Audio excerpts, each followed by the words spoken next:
welcome to another edition of the Willie Bragg Show, folks. I'm back, and we have here politics with Dustin. Road Grimes. I'm sorry, Road Grimes. How are you? Thanks for having me back, Willie. It's been a while, man. It's been a minute. It's been a minute. What you been up to since the last time we talked? Well, quite a bit, man. I relocated out to the Mountain West, from Los Angeles to Albuquerque, New Mexico. Oh, you're in New Mexico now. Yeah, so I've been out here, and New Mexico is a different. It's an interesting. Have you ever been to Albuquerque? I have not been. At furthest west I've been was Boulder, Colorado, in 2001. Okay, yeah, Colorado's not far from here, but Albuquerque definitely it has an interesting vibe. Like, I lived in Los Angeles for 25 years. I was born in Utah, and I'm not a Mormon, so I grew up and kind of like, well, I didn't grow up, but I kind of like my formative years, and I raised my own children in Los Angeles. So I just moved out here. I've been out here about a little while now. And it's an interesting environment because it's the first time I've ever seen a black cowboy that was not at a gay bar, like a serious like black cowboy. I'm like, wow, like Albuquerque has a very interesting kind of, it's like a rural urban kind of blend. You know what I mean? It's kind of cool. Like there's a lot of country types, but there's also like a lot of like I know this Afro Latino dude who was a DJ who plays reggaeton at like a local club, but it's like a country club, like a bar that plays country, like a country themed like cowboy bar that he spins reggaeton at. You know what I mean? Like that's Albuquerque basically. New Mexico seems to be like if Texas weren't psycho right wing. It's like if Texas had the politics of Minnesota or Vermont.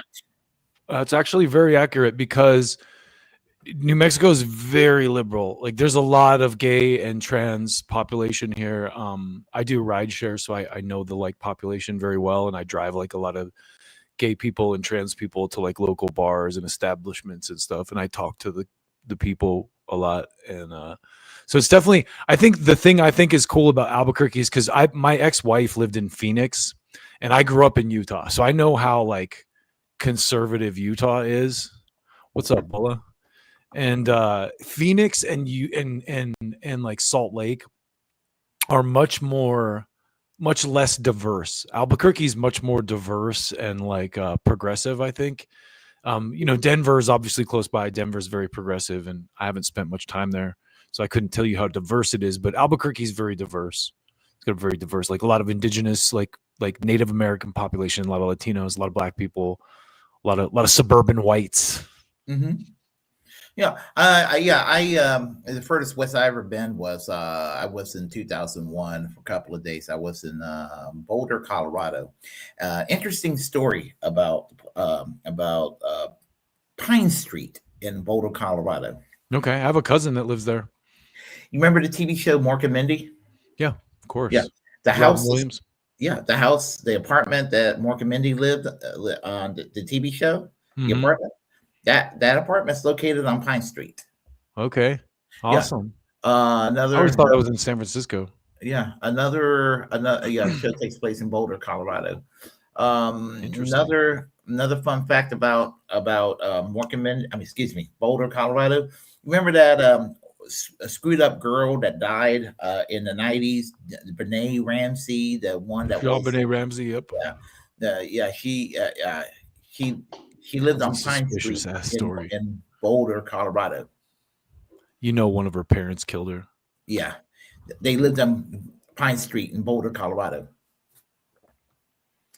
And the 1996, and I know this person, the 1996 Socialist Party candidate for president, Mary Cal Hollis, lived in I don't know if she still lives in Pine Street, but she used to live on Pine Street at the time.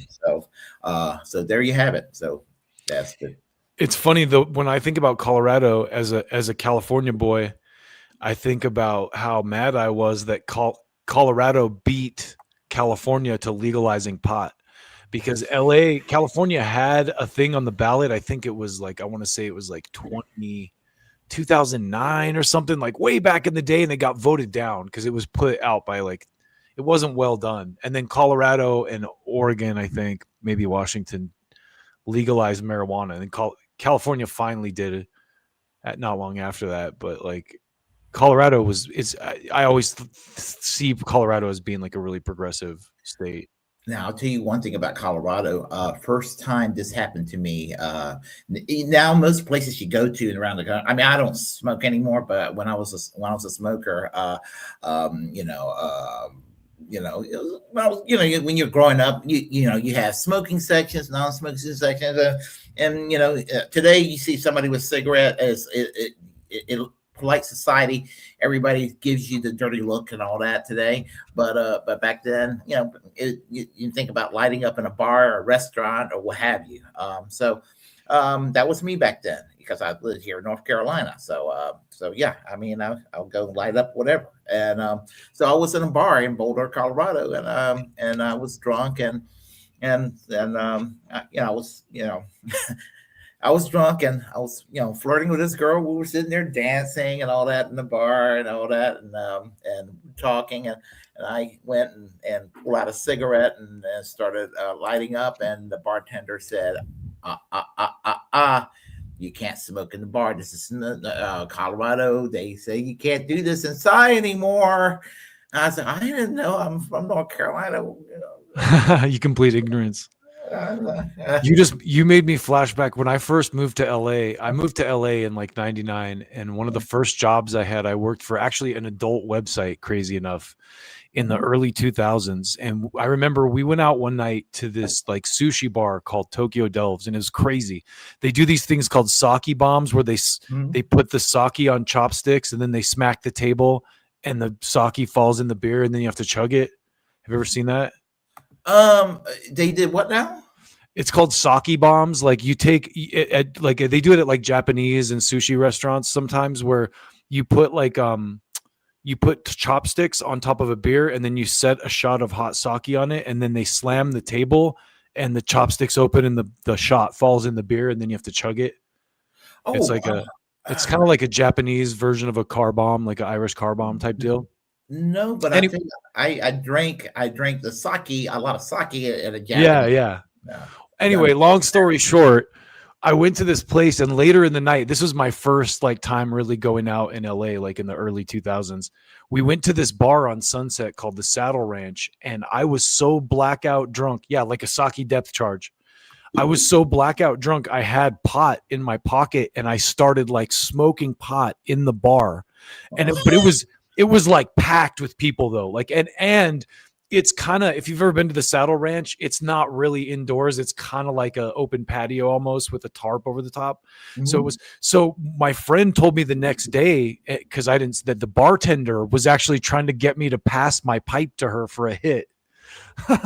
But I was like so drunk, I didn't even see, like, I was like, just like, the last time I smoked weed, and I'm not against smoking, I'm profoundly for it, but it was 19 years ago. I was in Chapel Hill. I went to a show. I don't remember the live band, the local band that was playing, but they were like, "Hey, we're having a party." So me and my friend, we went over to the house and everything. They were, people were just hanging out and everything like that, and people were passing around the bowl, and they came up to me and I lit it and I took a hit. It was fairly an uneventful hit. It was just another, and I was kind of a pothead back then and everything. Mm-hmm. And that was the last time I smoked any weed. I mean, that was the last time, because it's not that I decided to quit. I didn't decide to quit. I never quit. I just somehow weirdly, just circumstances where I just things happened. I got very busy about other things, and I lost my contacts, and and that was that. It's hard to get it. It was hard to get it. Yeah. Without so that's what people. Happened. So it was illegal too. Like I could totally like. I mean, it's been legal in California for so long, but like when you have to go sit outside someone's house or like illegally, Mm. curate it or fucking obtain it. It makes it so much more of a hassle. You're just like, I would rather not even smoke if I have to fucking deal with this. Well, the person that I used to buy it from, he kind of moved across town, and it was just kind of impossible to get up with him and everything. So, and I said to myself, once if it ever becomes legal in North Carolina, I'm going to celebrate by making a cannabis lasagna. I think it will be soon. It's crazy because it's too much of like Albuquerque. Another thing I like about Albuquerque, it's very like it's a very pot culture. Like there's so many dispensaries here, so many like you go to like a strip mall and there'll be like 2 fucking different pot dispensaries in the same strip mall. Mm-hmm. There you go. The Flaming Dr. Pepper, very similar to a sake bomb. The sake bomb was just sake and like Sapporo beer. I'm with you, Bola. Yeah, like, have you seen the Cat Williams bit where he talks about being poor and buying weed? It's so good. He's like, they turned the electricity off, but I'm high. Like he has this whole thing. It's like it's really good. Yeah. Anyway, well, I'll tell you what, I'll be retiring in less than 5 years if there's still a planet Earth left. If we don't have World War III. It's debatable whether we're in World War III or not. I'm hoping we're not in World War III. You seem so much younger than you are, man. Oh, what do you say that? Well, you said you're retiring in 5 years, and I'm just like, man, you don't seem like you're that close to retirement. I just turned 57. Yeah, see, you're 10 years older than me. That's crazy. Yeah, I turned 57. I'm 47. Yeah. These young whippersnappers, I feel sorry for them. I mean, the boomers kind of mess things up for the Generation X people too. Man, the thing that's cool though is I know like our generation and down are smart. Like you and I have been around long enough that we've seen this circus before, like with the Iran war. Like we lived through the Iraq thing, and all the shit before that. Yeah, it's like I was telling somebody the other day, actually telling somebody on the phone today, a couple of people this. I felt like we stepped back into the year 2006, but like 100 times scarier. Like instead of the Iraq war, it's the Iran war, and the House and the Senate will likely flip in November, which I will say I don't particularly love the Democratic Party, but I would say it's not the worst thing in the world, but I don't particularly have a love for the Democratic Party. Sure. That way. And I look at the 2-party system this way. They're both shit. One is obviously worse than the other. I do say the Democrats are the lesser evil, but they're still evil. I do think the bright spot here is that the APAC thing is becoming more and more unacceptable. So at the very least, and it's on the right and in the Democrat and Republican Party, you're going to have people like, if you take APAC, but also a lot of people don't understand that it's not just APAC. There's other, Zion, I don't want to use the term, but like, Z word lobbies that infect politicians, aside from like you can't just focus on the APAC thing. We can just say zzz. Yeah. I say stuff like Zio pigs or like Zio, because I've seen like there's one podcaster I watch that's kind of a right-leaning dude, and I've noticed like when he does his published videos, he cuts out the word Israel and the word Zionist, like whenever he like edits it out, I am careful how I will put it on social media sometimes. I mean, I'll spell Israel or with at instead of the letter A, sure, or or something like that, or Zionism with the explanation point where the I is, where it's supposed to be. That way, there are sneaky ways around this. I think we might be past the point of no return, Willie. My cousins were joking the other night about a don't tread on, like a rainbow don't tread on me flag. Like, you know what I mean? Like the don't tread on me snake, but like on a rainbow background. Right. Or like with the trans thing. And I was just like, that's kind of how it is. Like if like the one uniting issue right now is our friend in the Middle East, and both like far right and far left people kind of agree on that problem. And Yeah, it's kind of great to see it. It's kind of beautiful to me. I'm like, oh wow, this is kind of a beautiful thing to yeah, witness. yeah, and you see what's happened in the when I see Trump, the first Trump presidency, um, and I still make the statement that I don't think that he was the fascist nightmare that people say he would be the first time around. Yeah. The second Trump, you know, he's turning out to be the fascist nightmare everybody thought he would be, and I think that there are reasons for that. There are reasons for that. And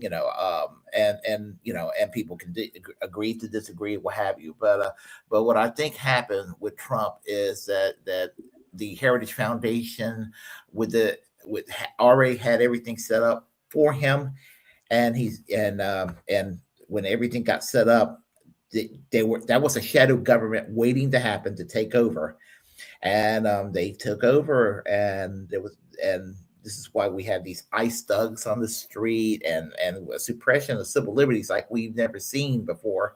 And look at the foreign policy side. I mean, the foreign policy side, MAGA turned into the Bush Cheney neocons all over again. Yeah.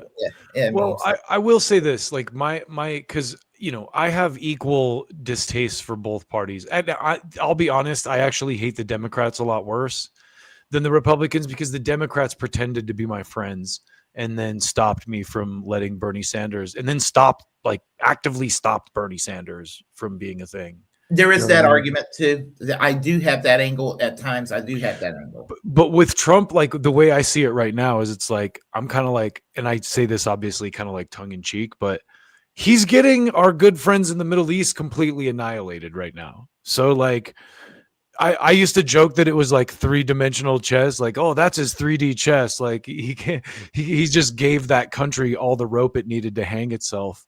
But then I saw Max Blumenthal the other day, and I was laughing because he's like, it's more like 3-dimensional chess. Yeah, well, yeah, that's Max Blumenthal. I love Max. Yeah, absolutely. One of the heroes. Was a few feet away from Max Blumenthal at Rage Against the War Machine when we marched in front of the White House. Yeah, I was a couple of feet away from Max. Yeah, Max that's awesome. Yeah, so. But 3-dimensional chess, yeah, that's what he said. Let's see. Well, let's go somewhere with this. It's got a 3-dimensional. Yeah.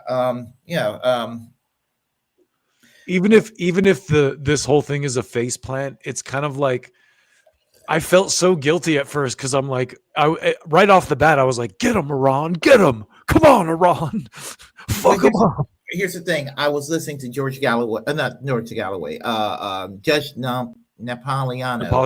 I love Napolitano too. I cannot ever pronounce his name. Yeah, just I do Neapolitan, the ice cream.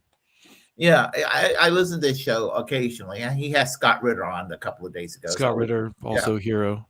Yeah, absolutely. He's been a guest on my show too. You know that? Has he? That's awesome, man. Yeah. So, yeah. Anyway, he actually made me feel better when I listened to Scott Ritter. He doesn't think that it's going to end up being a nuclear situation. And so, I mean, I was like, he thinks that Israel's not going to really exist as a country longer, and that they're going to have to go to the International Atomic Agency, and they're going to be working a deal with the U.S., and the U.S. is going to have to pick up the nuke before too long. And it was I was halfway asleep when I was listening to the interview, but I woke up when he was saying that, and I was just like, I felt a little bit better. I mean, because he's usually fairly spot on a lot of things. So, well, the new battle, and I can't remember who I was responding to about this, but they're trying to get $200 billion now in additional funding for Iran war. And I'm just like, okay, fiscal conservatives, like, let's fucking put the nix on this right now. Like, come on. Because what scares me about what's going on is not like what's going on now, because eventually it's going to end, and then they're going to want to charge us to rebuild Israel and shit and all those bases if they let us back in the region. So I think like we need to, like, as Americans, start thinking ahead to like, how do we like make sure that doesn't happen? Because outside of like showing up at Mar-a-Lago or Congress with torches and pitchforks, how do you stop it? You know? Well, I like what Tim Dillon said. Tim Dillon said maybe use a little psychology on Donald Trump. Tell him how well he did the war. Make him think that he won this thing, so we could pull out. And Yeah. yeah. Did you? And he did it his Tim Dillon sort of way. Right. Right. Yeah. Well, did you watch any of the interview with that Joe Kent guy that Tucker Carlson did recently? I did not. I work graveyard, so sometimes when I do catch these interviews, I have to catch it these odd times. Yeah. Sometimes I'll catch it while I'm at work at night. Yeah. Yeah. Well, it's not that great. Honestly, watching it, I was kind of like, this dude's kind of overrated because he's kind of a hawk. He's a military guy. He's definitely right wing. But you have to respect anyone that has the courage of their convictions enough to resign from a powerful position like that to tell the truth. So to your point about the off-ramp thing, watching that interview, I kind of like, my conspiracy theorist brain was kind of like, this might be Trump's off-ramp, because this guy is really praising Trump and saying like, oh, we did this and this and this, but like, you're never going to do X, Y, Z. And we've always known that. And like, he's basically, this guy is flat out admitting that Israel pushed. Like, that's the other thing that's crazy to me about all this, is that these officials from Trump to Rubio to all of them are like, yeah, Israel made us do it. Israel made us do it. You know what I mean? So it's kind of like, yeah, I just yeah. Now Israel is a liability. It's not even political suicide to criticize the country now these days. I mean, it can be in certain areas, but nobody likes Israel now, except for their paid bots. Yeah, because a couple of weeks ago, Brian McGinnis, I don't know if you know who he is. He's the Green Party candidate. The military guy who they broke his arm. Yeah. Marine, a firefighter, veteran. Yeah. I mean, and that jackass from Montana, Tim Sheehy, went and it was like it wasn't his place to intervene with the two cops. But I'll tell you one thing. I mean, he put up a fight, Brian McGinnis. I mean, you can tell that guy was tough. Well, here's the thing too, and this is because I think that guy's running as a Green Party candidate, yes. Right? If I'm not mistaken. Oh, he'll get my vote. You talk to right wingers, you talk to left wingers, and honestly, like, respect to a lot. Like, the people that voted for Trump get a lot of shit, but like a lot of them are pushing back on Trump in a way that I didn't see the Biden people pushing back on Biden. I will give you that. But as I said, there are factions. Sure. Well, what's happened, if you've been paying attention, is all the people who initially hated Trump, the Ted Cruz, the Lindsey Graham, the Ben Shapiros, they didn't like Trump, are now suddenly the pro-Trump people, and all the people who voted for him because they didn't want new wars are like, fuck you, Trump. You know what I mean? Yeah, they're basically the people who supported Ted Cruz in the 2016 primaries are the Trump cheerleaders today. Yeah, exactly. The never Trumpers are the pro-Trump people now. The Mark Levin types. Oh, totally. Yeah. But those people are a dwindling minority. That's the thing. I think, like, because look at, if you retrace the steps of the last, like, you were a Bernie guy. I was a Bernie guy. And Steve Bannon, say whatever you want about him, he's in the Epstein Files, whatever, but he laid this out a few years ago. He's like, populism's going to win one way or another. It's like, you got to it's either going to be the Bernie people or a right-wing populism. And the Democrats stomped the Bernie movement. They were like, no, this is not a non-starter. We're not going to allow this to happen. So the populism thing was allowed to happen through Trump, who of course is a con man, who just knew that if he spoke to that shit, he could get elected. He's clearly not that guy. But I also don't fault anyone for taking a chance on that when you know what you're going to get with the Democrats. You know what I mean? Oh, I mean, I was never that guy that thought that somebody who voted for Trump in 2016 were bad people. Yeah. Except for those who were Richard Spencer. But even in the last election cycle, it's like I didn't vote in the last election cycle, so I'm not claiming anything because I didn't like either side. But I also would say I still think Trump winning was probably the best outcome, because if the Democrats had won, we'd still be doing this war with Iran, but they would all be supporting it. And at least with Trump at the helm, they can be like, no, this is terrible. Like I saw Kamala Harris say this is a legal war. Good for her. Like I'm actually we would have been in that war anyway. I will agree. Totally, We would have been in that war. Yeah, absolutely would have been because in that war. And Trump would have been saying, "Yeah, we don't need to be in this exactly. war." It's all WWE. Did you see the State of the Union when Liz Warren and like all the Democrats stood up and clapped when Trump said they can't have a nuke? He's like, we need to hear. The way he says it is so stupid too. He's like, we need to hear that secret phrase. We won't have a nuclear weapon. And then all the Democrats get up and stand up and clap. It's like the one time they all stand up and clap during the entire speech is when he threatens to bomb Iran. Yeah, I mean, I got accused. By somebody of having Trump deranged. I was accused, and I'm like the one guy that somebody that did not have what you would call Trump derangement syndrome. Somebody a few days ago, last week, accused me of having Trump derangement syndrome, and I'm like, motherfucker. No, you don't. Disagreeing with somebody over stupid policies ain't Trump derangement syndrome. You want to hear something funny? Like, I remember you actually corrected me on this, and I think about this all the time. Because I was talking about how I was like, yeah, I guess Trump, I said, I think Trump kind of deserved the Russiagate thing because of the birther shit he did to Obama. And you were like, bro, it was actually Hillary Clinton that started that. And I was like, oh shit, like you're right. It totally was the Clinton campaign that started all that. Yeah, Trump ran with it, of course. But then in the debate, when they confronted him about it, he's like, okay, yeah, he's an American. He finally like shrugged his shoulders and went, yeah, like Obama's an American. He finally gave up on it. So anyway, the point is you're definitely not Trump deranged. Yeah, I mean,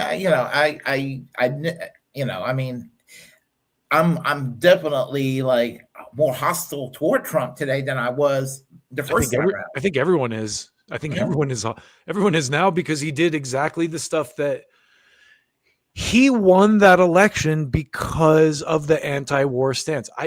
People underestimate the last couple weeks of that election cycle when Kamala Harris came out with Liz Cheney and like the View was like Whoopi Goldberg and shit's like trying to put over Liz Cheney on the View. Like, I mean, that right there tells you we would have had a war with Iran. You know what I mean? Like, when I think about the View and I want to sound. I go back and forth on Tulsi. So, oh yeah, I go on loving Tulsi to hating Tulsi. So for about 5 seconds, I'm going to love Tulsi again.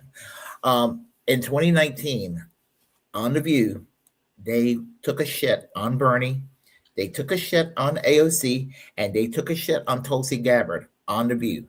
I remember that. This is why I hate the View. I mean, I hated the View before, but I managed to hate the View even more than I hated the View prior to 2019. 2019 was the year I really wanted to express my hatred for the View. Tim Dillon had this quote. He's like, there are a lot of intelligent women out there, and none of them are on the View. I was just thinking about Tim Dillon when he dressed up as Meghan McCain. Meghan McCain. Yeah, and I thank Tim Dillon because every time Meghan McCain will say something stupid all the time on Twitter, she's so terrible. I'll go play that little clip of Tim Dillon dressed up as Meghan McCain.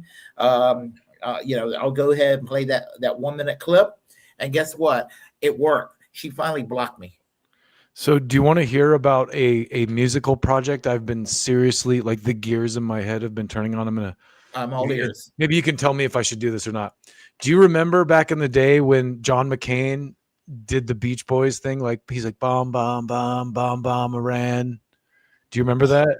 Vaguely. So John McCain, like, he was like, like the song, John McCain was like singing the Beach Boys song, Bob Aram, and he's like, like bomb, bomb, bomb, bomb, bomb, Iran.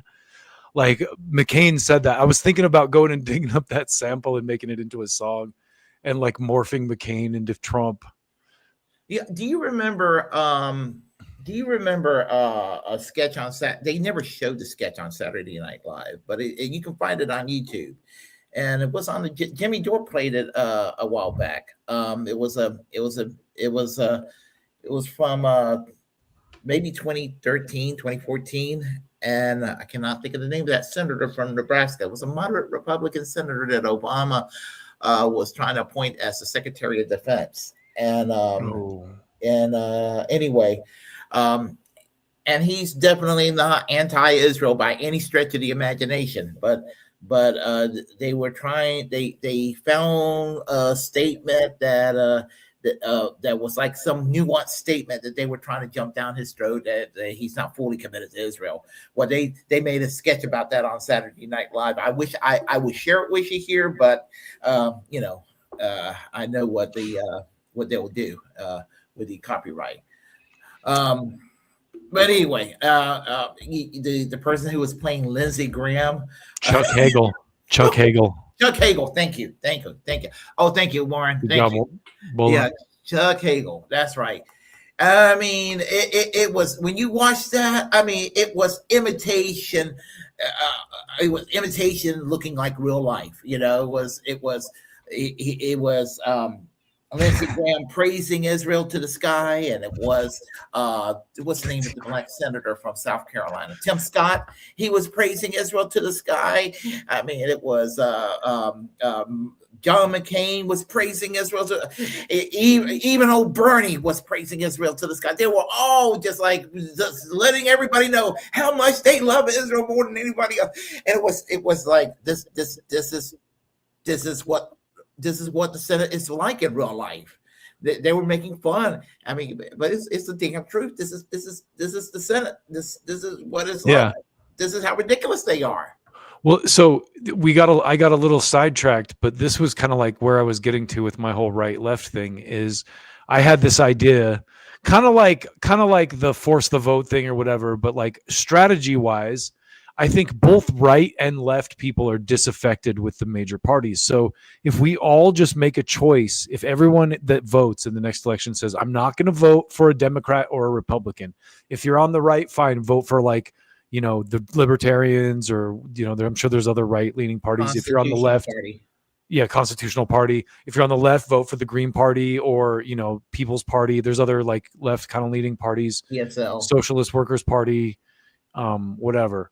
And then just because if everyone does that, if everyone makes a commitment to say, hey, we're not, honestly, the AIPAC thing might result in that anyway, if everyone just makes a commitment not to vote for an AIPAC funded candidate.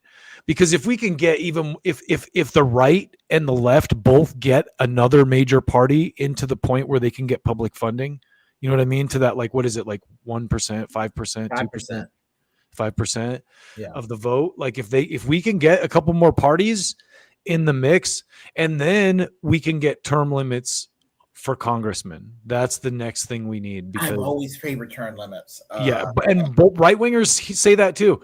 All the like good old boy right winger dudes that I know will say, "Fuck yeah, we need term limits for Congress." They will say it, but elected Republicans used to say it. But once in 1994, when they won, they stopped saying it. The tough part is going to be getting Congress to vote for their own term limits. It's like, hey, Congress, vote for you to not be able to do insider trading. They're like, no, I vote for us not to get rich. Or are you kidding? Why would we do that? When I was in college, in the college Democrats at East Carolina, I and this is back in the 90s, early 90s. I was a partisan Democrat back in those days, and I was the left wing guy. I mean, and this is before I became radicalized and everything. They were calling me, even the college Democrats were calling me a commie and a socialist. And the Democrats, they always hate on the left. Yeah, I hate the Democrats. God, they punched. They did punch. I mean, they weren't vicious about it, but they always punch left. They thought I was too out there. But anyway, the one area where I would say I would talk about term limits. I was like, well, I agree with the Republicans on term limits, and they will look at me. It's like, are you kidding me? And after the Republicans won in '94, I said, don't term limits seem like a good idea now? So I mean, they still weren't convinced. Look at all you have to do to like really hate the Democrats again is look at what's going on with the Iran war. Like, who in the Democrats is leading the charge to like defund the war or like push, like there was this whole there was kind of like the mumblings of like Ro Khanna and Massey were trying to get a congressional authorization vote going, and the Democrats like low key obfuscated it. I don't know if you followed much of that, but like they kind of like made sure it didn't get a vote, and by the time they were able to, Trump had already started the war with fucking Iran. So it's like, and then meanwhile you have people like Tucker Carlson and Marjorie fucking Taylor Greene on TV going like, hey, what the fuck? Like, why are we sending our kids to another illegal war? You know what I mean? And it's like, where are the Democrats? Like, they're, you know, I did, like I said, I did see Kamala Harris say the war is illegal and people don't support it. And it's and good on her for coming out and publicly saying that. But like, who in Congress is like leading the charge to like do something to stop it? No one. Yeah, well, I will say give it time. I think that there will be a little bit. There will be a little pushback. I mean, the Democrats are going to benefit from it because, you know, especially now that they've been destroying the infrastructure. Like, that's the crazy part is like America never has to feel the results of our fucking, you know, our pig-headed empire moves abroad. Like I think these ones are going to hit us probably. They haven't. It's hitting us right now at the gas pump. Yeah, it's going to get, well, for me, I drive an electric car, which is I like looking more and more like a wise decision. But still, it's going to, gas prices are going to cause the price of everything else to go up because you have to ship goods and serve, you have to ship goods. So groceries, I always use coffee as a gauge because I buy like bags of coffee beans. Mm-hmm. And I can kind of tell the state of the economy based on the price of those. Because when the economy is good, they're like $13, $14 for a, I think it's like a 5-pound bag or something. Right now, it's like $23, $22 for a bag of coffee, and it's fluctuated over the last couple of years. So I imagine it's going to get worse. That's fucking terrible. Yeah, I'm thinking. I do think that if the Democrats take over the House and the Senate, especially the House, I do think that the Democrats will impeach him. Yeah, I'm 110%. Even if it's just symbolic. Yeah, I do think the slap down on him, just to piss off some of the other people on the other side. The beauty too of what's going on now is, to me, for my money, is it's kind of like it's revealed the American empire as a paper tiger. And I think like it's going to, like, you can see it happening already. Like Iran is letting through ships that pay in Chinese yuan. So like they're basically forsaking the American petrodollar, like kind of hegemony already. And then are those countries going to let us build bases back in their countries again after they spent billions and billions of dollars and we let them get attacked? And also, I like, this is I'll shut up after this, but like the casualty numbers, I guarantee, are way higher than what's being reported. They're definitely like casualty laundering and hiding that. Second of all, like from the footage I see on Twitter, I don't think Israel's going to exist after this anymore.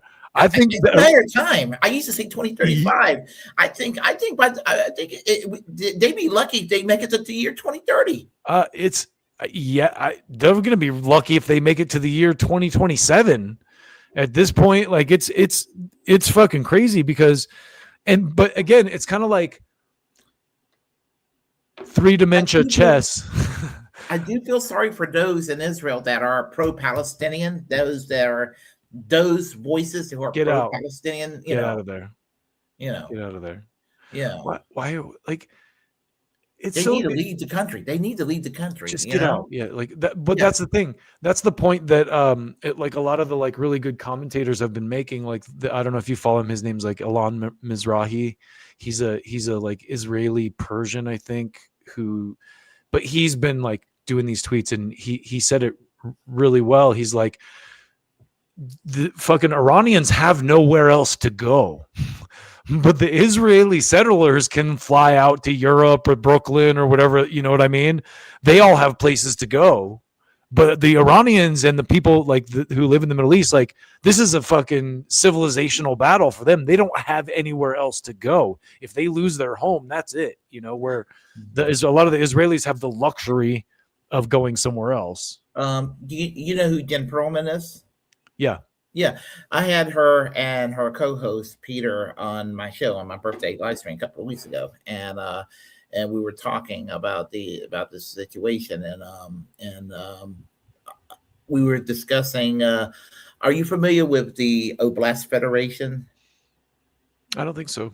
It exists in Russia. It was supposed to be a Soviet alternative in the 1930s to Zionism, and it was supposed to be like a area where a Yiddish community that bordered China, and it was supposed to be like a Yiddish community where Jewish people can celebrate their culture and have their society.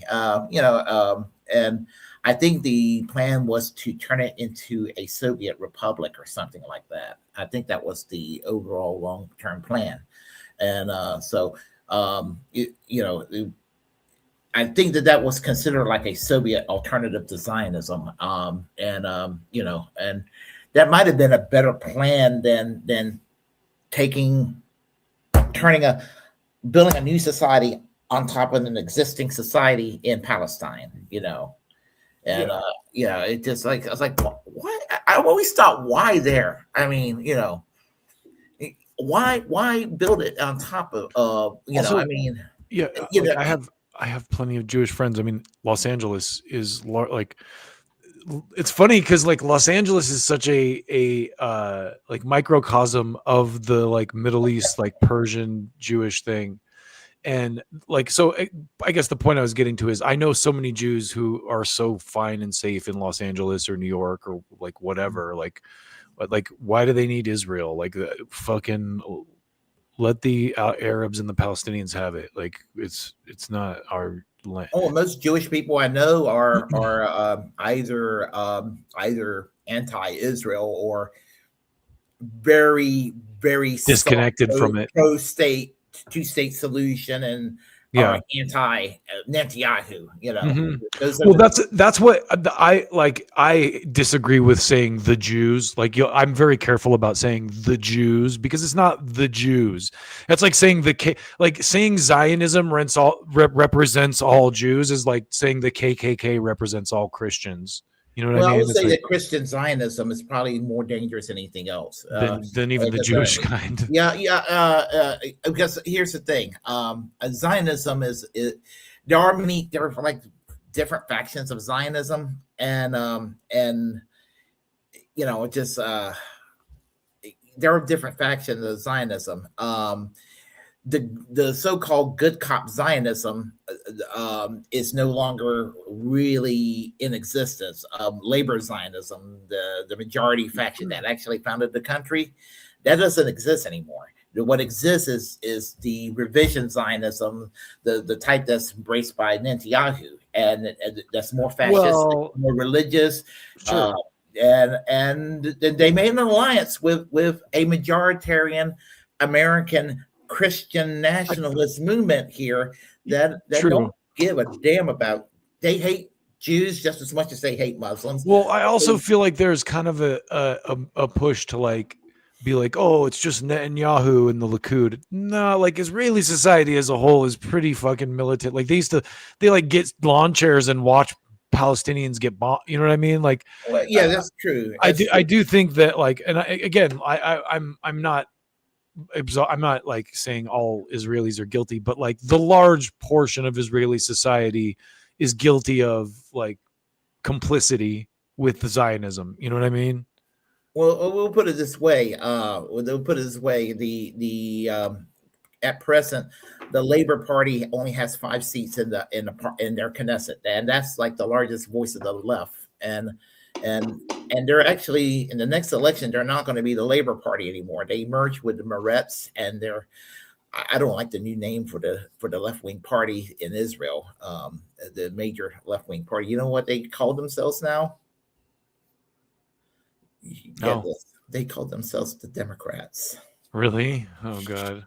The Labor Party and Meretz merged and called themselves the Democrats. It's crazy because like listen, I was a Democrat my whole life. I registered as a Democrat. I was a Barack Obama voter, but it's like all the Republicans used to be like, yeah, the Democrats are the party of slave owners and slavery, and then and the KKK, and it's like you look back, it's like, yeah, they actually were, like they really were. Like Lincoln was a Republican, Yeah. but the party is kind of, but then it's also like those same people, and this is what I would always respond with, is it's like then you guys also leave out the whole Barry Goldwater era and the like silent majority.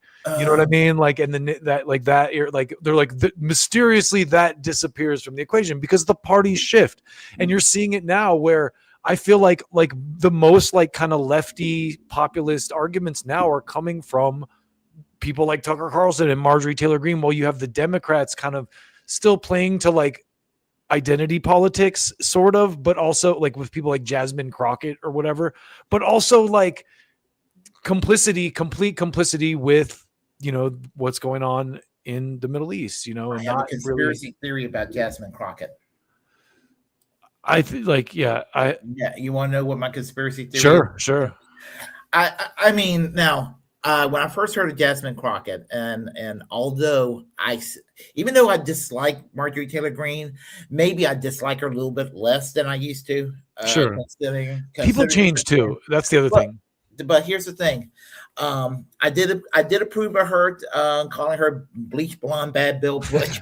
That was funny. That was funny because Marjorie Taylor Greene started it with her racist, eyelashes comment and all of that. Well, I kind of yeah.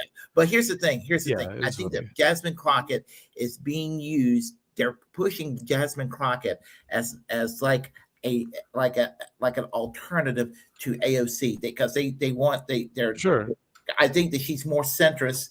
Not that AOC is awesome. I think AOC is a sellout, but they see AOC as sustained. The Democratic establishment still see AOC as this out of touch, radical, dangerous extremist. They see her as that. I don't. I see her as very mainstream and whatever. I see her as the next Nancy Pelosi. They see her as a female Che Guevara still. But they're using Jasmine Crockett as sort of somebody to kind of drive a wedge, and so they'll be like, "Hey, you don't have to go for AOC. Try this as an alternative." Jasmine Crockett, she's more centrist, and. Can I tell you though what the problem with the Democrats is? Because first of all, what is the Democratic platform right now? Trump is bad. Like that's the only thing that I could say for sure the Democrats stand for right now. Trump is bad. They don't have any clear. They got to do more than that. Yeah, but the second thing is Obama is still the template for the Democrats because Obama was the guy who was like, hey, look, it's a black guy, but also kept doing the neocon shit the donors liked. So that's why Kamala would have been a nightmare because everyone would have been like backslapping each other like, yay, we got a colored woman as the president while she's doing all the same shit Trump is doing right now.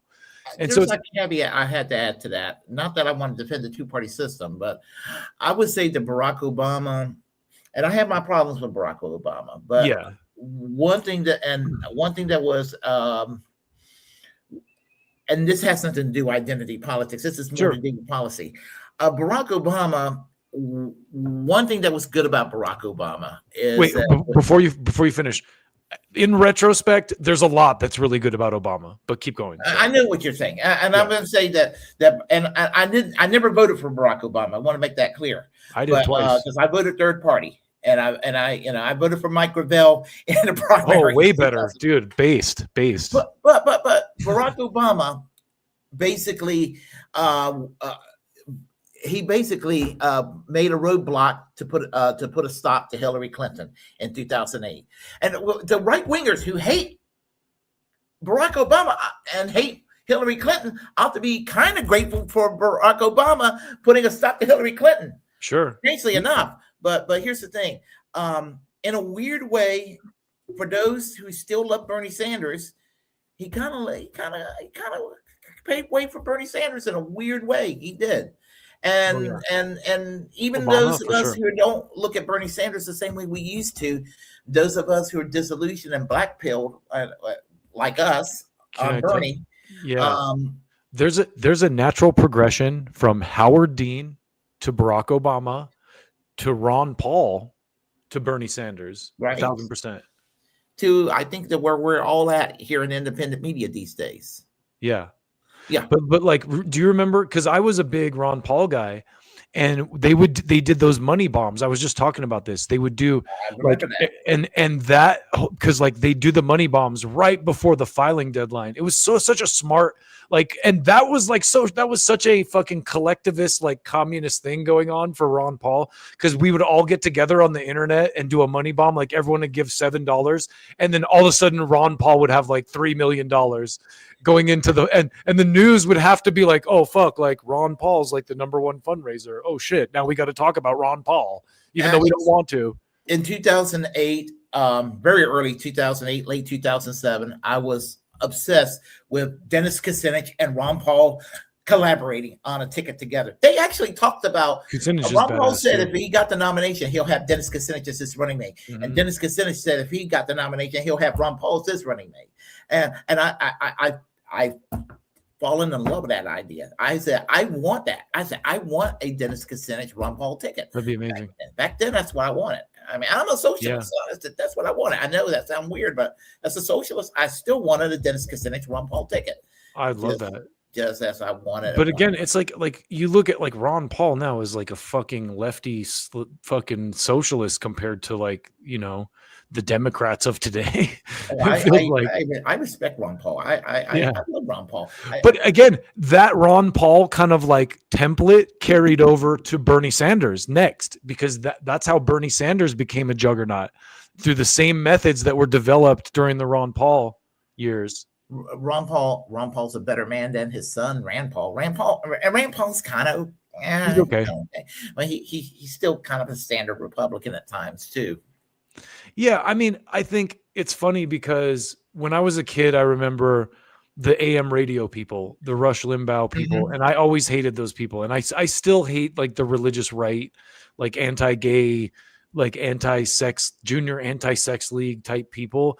But the modern right is different. Like that's, to me, that's kind of like the Trump era is like the libertarian Ron Paul kind of thinking side of the Republican Party took over. Like you see this, it's almost like a gentrification, right? Like we saw this happen because, and I'm sure you've seen the clip of Chuck Schumer talking about the Democrats going after like the white collar people. He's like, for every like blue collar voter we lose, we'll get 2 like upper middle class white collar voters, right? I remember that so well. Yeah. So like the Democrats soaked up all the kind of like right, like center right leaning conservatives, the like Nicole Wallace types, the Bush conservatives, and left the Republican Party with like the libertarians and then like the Steve Bannon Island of Misfit Toys type dudes. And so then it's kind of like it's almost like the Republican Party, because of that, became the insurgent party in a lot of ways, you know, and it's, and you're seeing it play out now. Again, it's like, as much as like, I'm not a fan of anything Trump is doing right now, at least his people, the people that elevated to him to the office, are pissed off and throwing a tantrum about it and making noise about it and resigning, you know what I mean? And doing, because that Joe Kent guy was a dude who pushed for Trump pretty hard. Now, I'm going to tell you, I've heard a rumor, and I hope she will redeem herself if she did this. As I said, I go back and forth.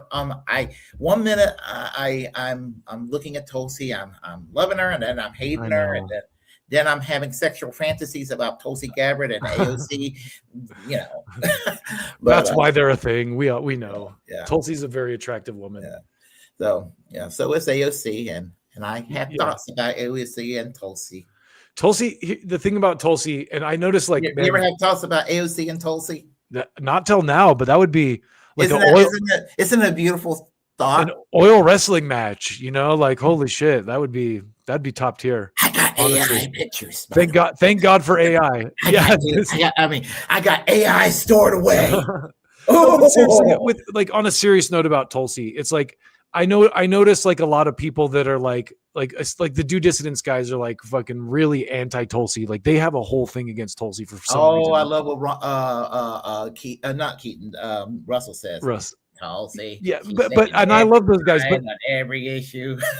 the point that I always made about Tulsi was this: like, who better to have in that position that could actually get there? That was my take. Is it's like, yeah, and honestly, it's like right now, because up until now, I've always held out hope that like maybe she'll be the voice of dissent in the administration and everything. You know what I mean? And so far, she hasn't obviously been that. And then I saw the press conference she just did, and it's just like, oh my god, wow, that's like that's it. Like wow, that's it. Like all abandon all hope. You know what I mean? I was hoping she was. I heard a rumor she was going to resign, but apparently that's not. I hope she does, because as I was just watching Max and Napolitano talking about it, and they're like, Max is like, Joe Kent, this Joe Kent dude, he kind of looks like a hero, and Tulsi could totally, like her and JD Vance, anyone that keeps themselves tied to this like failed war and this failed administration is going, like they're done politically. So the best way to save yourself, if you want to, because Trump has no future. Like I was talking about this the other day. The guy has been president twice now. He was a reality TV star. He was a billionaire before that. Like he's lived quite the life. Like let him, fade away. It's, God damn, it's been a crazy goddamn 10 years. Yeah, I still feel like it's. I still feel like it's August 2015. Dude, I know, man. I was thinking, I'm like, 2016 was 10 years ago. Holy shit. Yeah. Yeah, and it was so weird as 2016 was like the most entertaining election. I was not bored. It was an exciting election on two fronts because I had somebody I believed in that had a shot of winning, Bernie at the time. Yeah. And then on the other side, I mean, it's like I wasn't for Trump, but I was for him abusing the other Republicans. That part I liked, Yeah. Yeah. But then he turned into Lindsey Graham. You also do have to give Trump the credit for kind of changing politics, like completely. Like he really did, because before him, social media wasn't really a thing, but he kind of proved you can bypass the media with social. I don't think people give him enough credit for that. Like he's done interviews where he talked about how Twitter was like having a printing press and being able to publish your own newspaper. You can immediately talk to like millions of people and stuff. So I will give him credit for that. Like he definitely, he made politics, like people I know who didn't give a shit about politics all of a sudden cared about politics when Trump got into politics. You know what I mean? So I do give him like a little bit of credit for that, for kind of mainstreaming politics, a little political discourse, a little bit, and also just for being savvy enough to use social media in a way that I don't think any politicians before him had. Question for you: is Satanyahu dead or not? I don't think he is. I think this is the thing I said to Greg Madcrab when we were talking about it. He's hiding. Like Iran is hitting fucking military people, so I guarantee you, he's probably putting out AI videos and shit to like throw off the trail of where he's actually at. But like he's not dead. And this is what who was saying this the other day, that it might have been Max Blumenthal, but like there's enough people that dislike Netanyahu in like Israeli press and like in the like higher rankings of the Israeli politics that if he was actually dead, they wouldn't be able to keep it a secret. Well, they name an interim prime minister right now. I forgot the name of the person. I hope I'm wrong, because the thing is too, is that the other thing that sucks about this is if he is dead, there's no way they're going to give Iran that win. You know what I mean? There's no way they're going to be like, oh, well, they got him. There's no way they're going to, if the Zionists and America and the Israelis are good at anything at all, it's perception. It's controlling media and perception. And if Netanyahu is admitted to be dead and the Iranians decapitated Israel, that is like such a huge PR loss. Like that's, you know what I mean, for Israel. So Israel fucked around and found out. Oh, it's beautiful. Like I said, it's fucking beautiful. It brings tears to my eye. The thing about it is, Ben Gvir, worse than Netanyahu. I mean, he's gone. You know. I said it before. I'm like, who would have thought that the Iranians would step up and be the heroes that the world needed Well, at this point in time? Like, thank you, Iran. Thank you, Iran. I knew that they were not to be underestimated. I knew they were not to be underestimated. The United States, you do not fuck with Iran, and they fucked around. They found out. I have a friend, Ali, who is Persian. He's from Iran, and his mother is one of those Iranians they're on Facebook, like, and she's in Iran, and she's one of those Iranians who's like, fuck the regime, like, bomb America. We want America to bomb Iran. Like, she is one of those legit diaspora Iranians who's calling for the regime to be, but Ali, he said this to me several years ago, and I thought it was so funny, and it's so prescient now. This was like several years before this war started. He looks at us like this, a bunch of this. He's like, man, America, you guys just got your country out of the garage. You guys are 250 years old. Like, Persia's been around for over 2,500 years as a, like, entity. You know what I mean? Like, the idea that, like, our dumb, like, 250-year-old American asses are just going to roll into Persia proper and completely alter the culture with our strong weapons, or like, are you fucking high? Like, what world do you live in where that's going to be a thing? Same with Russia. Like, holy shit, man. Like, why does America have to be so arrogant? Why do we have to, like, we know why, but I'll shut up. Well, the United States goes around swinging its dick around, and they're getting their comeuppance. I mean, no, that's how they are. They get to swing their dick around. Thanks, Iran. Huh? I'm like, thanks, Iran. No, for real. That's the thing. That's why I said, I'm like, thank you, Iran, for, like, putting America in its place. It's like I made this analogy. I'm like, it's like you're at a bar and this, like, big drunk, like, lout fuckhead comes in and starts, like, fucking with people and, like, hits on some dude's girlfriend and, like, starts, like, and then he, like, messes with a guy who, like, knows martial arts, and the dude who knows martial arts just like puts the dude out, like, knocks him out cold into the corner, and the whole bar is just like, thank you. That's like what Iran is, the martial artist guy, and the US is the big drunk dude who just thinks it can fucking, you know, throw its weight around in every situation. And it's just, I'm so, you know, I love that. And this is the thing too. I felt guilty about this mentality, like feeling like fuck the USA. But then I also realized that none of us voted for this. It's not the people of the USA that I'm mad at, because the people of the USA voted for Trump because he said he wouldn't do new wars. He broke his promise. Exactly. They all do. But still, it's like, that's why I can't, like, that's like, when I started thinking about it, I just got madder, because I'm like, we all voted against this and it's still happening. It was supposed to be a Ron Paul adjacent foreign policy, but it ended up turning into a Mark Levin foreign policy. Well, and so Max has done some really good reporting on this too. And this is another reason why, you know, as much as people want to pin everything on Donald Trump, I think it's interesting to like consider this side of the story. He was duped into thinking that Iran was trying to assassinate him by people who wanted the war. And so, like, Max has done a bunch of reporting on this, like, and he was just talking to I was just watching him talking to Napolitano about it. So, you know, like, Max has documented how, I mean, imagine the level, like, this, the thing that's crazy about this is the fact that we're even having this conversation openly, because Trump is clearly under the same type of pressure that every president before him has been under, which makes me wonder, like, how did they manipulate Obama? Because I don't know if you remember this, but, like, when Obama was probably the most, like, I guess, like, pushback against Israel president we've ever had. Do you remember when Eisenhower? But do you remember when Netanyahu came and did a speech to Congress, like, behind Obama's back? John like, Boehner was the one that arranged for Netanyahu to speak.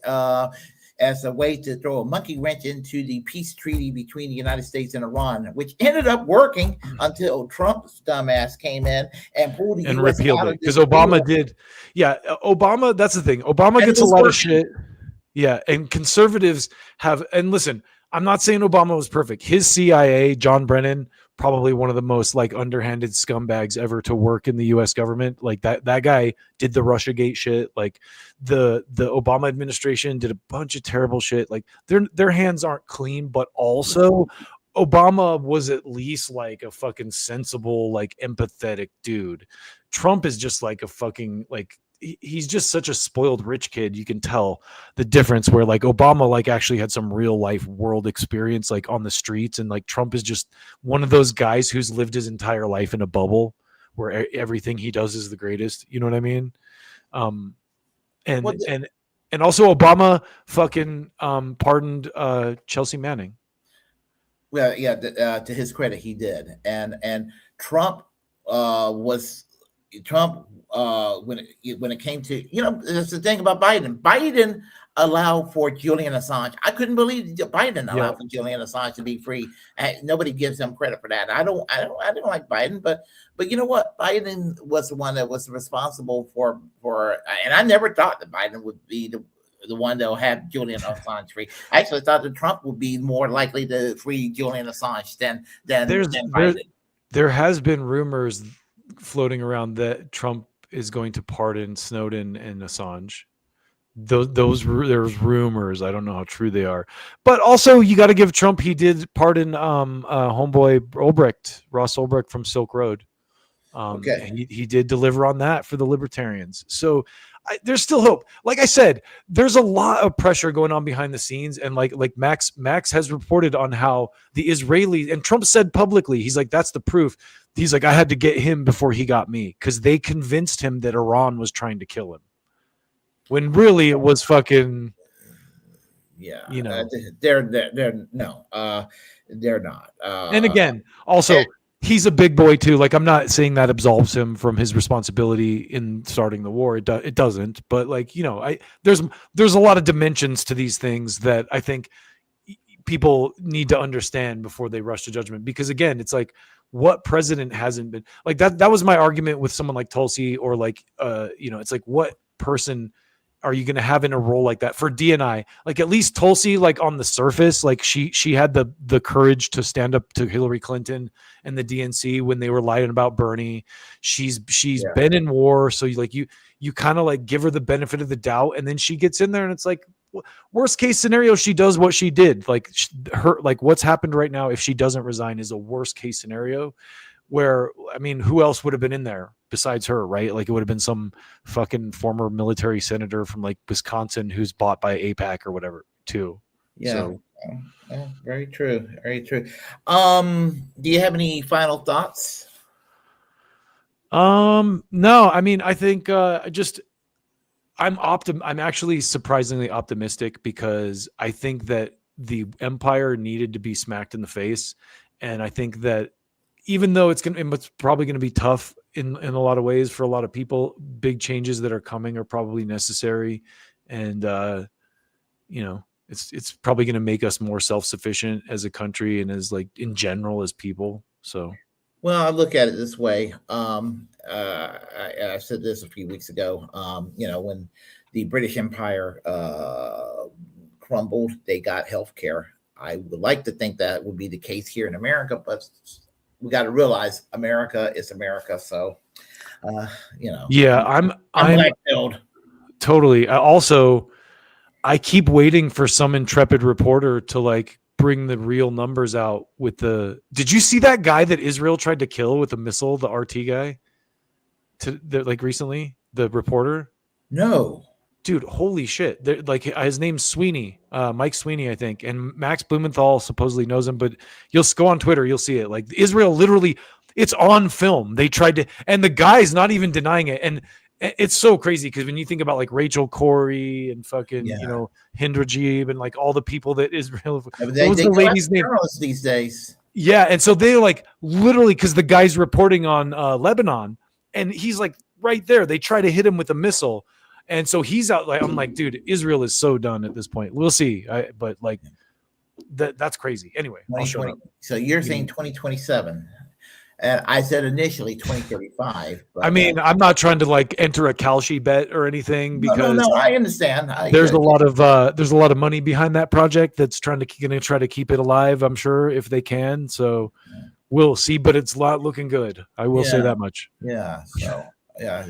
Hey, thanks for having me on, Willie. You'll have to come jump on my show one time. Let's do that. Or even if we pre-film it on a day that you can, we can do that. Well, okay, we'll keep in touch, everyone.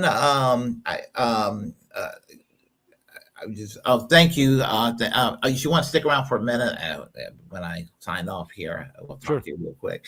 Everyone, thank you for showing up to the Willie Bragg Show. If you like what you heard, please press like and comment. Comment any ways you disagree with what I have to say. Feel free to share the content I have on this channel. As a First Amendment absolutist, it's my duty to inform you to create your own platform and utilize it because we are the muckrakers of our time. And subscribe to the Willie Bragg Show on all my platforms. Subscribe to PolyTicks. And remember to free all political prisoners, free Palestine, free healthcare for all, keep our First Amendment free, and fuck ICE.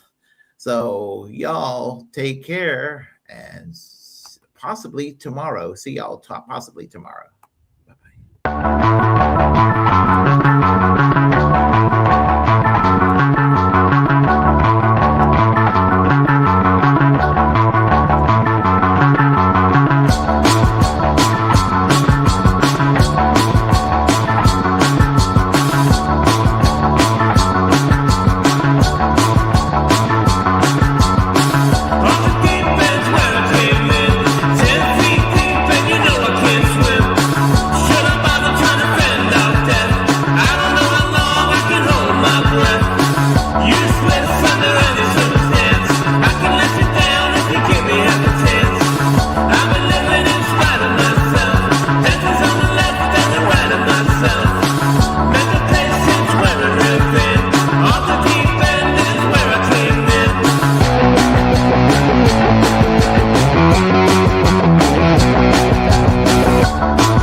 I love your closing.